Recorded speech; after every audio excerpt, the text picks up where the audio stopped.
सकाळ सकाळ शुभ सकाळ. कसं काय मंडळी, मजेत ना? मजेतच असायला हवं. मी प्रतीक्षा शुभ सकाळ माऊलीमध्ये तुमचं अगदी मनापासून स्वागत करते. तर आत्ता सकाळ सकाळचे वाजलेले आहेत 4, 4:15 वाजले होते, 4:14 झालेले आहे. आणि त्यानंतर अलार्म तर वाजते 4 वाजतापासून, पण थोडंसं उठायला म्हटलं तरी 15-20 मिनिटं निघतेच ते, म्हणजे डोळ्यातून झोप. त्यानंतर तेच माझं सकाळचं रुटीन, की वगैरे गरम पाणी थोडंसं कोमट वगैरे ब्रश केल्यानंतर पिणं. त्यानंतर स्वयंपाक अंघोळ करून घेतली आधी, कारण की महिनाभर माझं चालू होते की नैवेद्य वगैरे गाईला करायचं, तर महिनाभर सकाळचीच आता चालू आहे अंघोळ. त्यानंतर नैवेद्य वगैरे करून घेतला आणि स्वयंपाक झाला, नैवेद्य झाला. शेतामध्ये जायचं होतं, तर एवढी लगबग चालू होती, म्हणजे पाणी वगैरे आधी भरून घेतलं, कामं सगळे तशीच होती. आणि त्यानंतर आम्ही इकडे शेंगा आणि भेंड्या तोडून घेतलं. कसं असते ना, की आधी व्हिडिओ करायचं म्हटलं तर खूप धावपळ असते, म्हणजे मार्केटला गेले पाहिजे. आणि नंतर रावांचं तर सोडा, पण माझं तरी असं असतं की म्हणजे पटापट तोडून झाले पाहिजे. आणि व्हिडिओ आधी करतो म्हटलं तर नंतर मग रावांचा असते, घेतला फोन, आधी शेंगा भिंडल्या तर तोड, असं असते. मग त्यापेक्षा 2 शिव्या खाण्यापेक्षा म्हणजे वेळ प्रसंग पाहून मी शेतामध्ये व्हिडिओ बनवते, कारण की त्यांचंही बरोबर आहे, कामाची लगबग असते आणि त्यांना पण सुद्धा जायचं असते ड्युटीवर. हे म्हणजे रोज जाते, पण आज राखी असल्यामुळे आज निवांत वेळ आहे. म्हणजेच कुठे जायचं वगैरे नाही. आज 12 वाजेपर्यंत जरी कामं झाले ना तरी चालते. रोजचं कसं असतं की शेतातून आल्याबरोबर 9:15-9 वाजेपर्यंत कामं झालेच पाहिजे, कारण की मला 9:30 पावणे 10ला घरातून बाहेर पडावं लागतं जॉबसाठी. आणि आल्या आल्या आधी मी कपडे धुवून टाकले, कारण की पाणी चालू होतं ना, तर वाळले पण पाहिजे या भीतीने आधी कपडे भांडे करून घेतले. त्यानंतर फरची पण पुसली.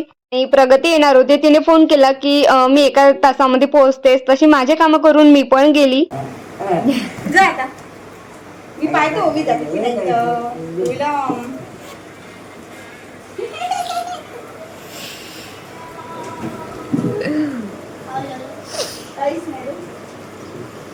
दानिश दानिश फोन दे माझा. दानिश रसगुल्ले, पेढा, ए चॉकलेट दे, तो गोड आहे. गोड नाही आवडत, तिखट आवडते. तर ए मी माहेरी आल्यानंतर प्रगती पोहोचायचीच होती, कारण भरपूर जोराचा पाऊस चालू असल्यामुळे ती थांबली होती आणि तिला लेट झालं. आणि त्यानंतर दानिश इकडे पावसामध्ये ओला झाला होता, म्हणून प्रगतीचं टी शर्ट त्यांनी घातलं आणि म्हणून प्रगती हसत होती त्याच्याकडे पाहून. आणि त्यानंतर प्रगतीने चॉकलेट आणलं, त्यासाठी आमची इकडे थोडी मस्ती चालू झाली. आणि डीमार्टमध्ये जायचं होतं, मला काहीतरी शॉपिंग करायची होती. आणि त्यानंतर राखी वगैरे घ्यायची होती, म्हणजे मला वेळच मिळाला नाही राखी घ्यायला, किंवा इवन की घराजवळ जाऊन तरी घेऊ दे म्हणून.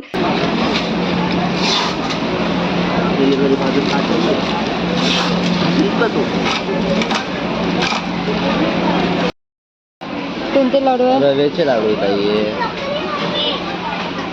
आपण काजू कतली घेऊन सिग्नल राहते ना तरी मधातून येऊन जाते.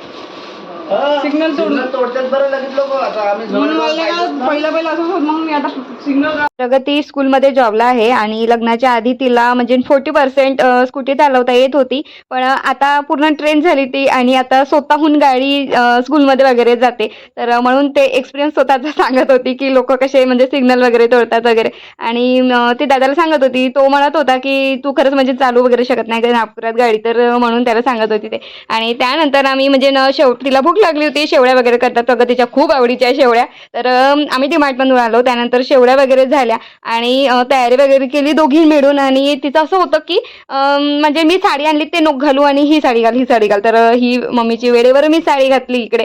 प्रतीकला राखी बांधून घेतली आणि त्यानंतर पप्पाला सुद्धा राखी बांधून घेतली. अतूट नातं म्हटलं ना तर ते म्हणजे बहीण भावाचं असते. आणि म्हणजे कितीही त्यामध्ये भांडणं झाली, किती मारहाण झाली, आणि म्हणजे कितीही आपण जे बोलतो आणि जे राग मतभेद जे काही झाले असते, किंवा बोलण्यामध्ये आपण एकमेकांना शिवा देऊ शकतो.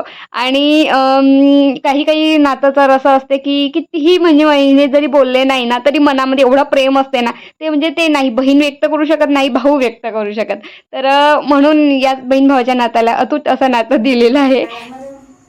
मिळाले का? मिळाले का? दाखव.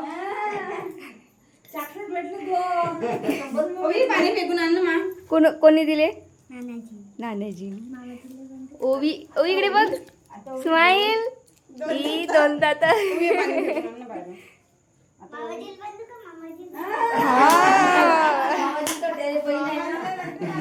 मामाजीला 2-2 बहीण आहे. नाही नाही पैशात तेवढी बांधत असते. पाणी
पेढ्याचा डब्बा घे ना मध्ये पेढे चाल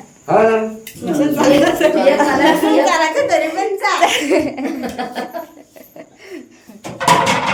नको अर्धा कर म्हणजे दोघीच्या तोंडात असं लाव. खाऊ ना खाऊ ना पोटात पॅच मारा. इकडे मला दाखवून येतं. आहे ना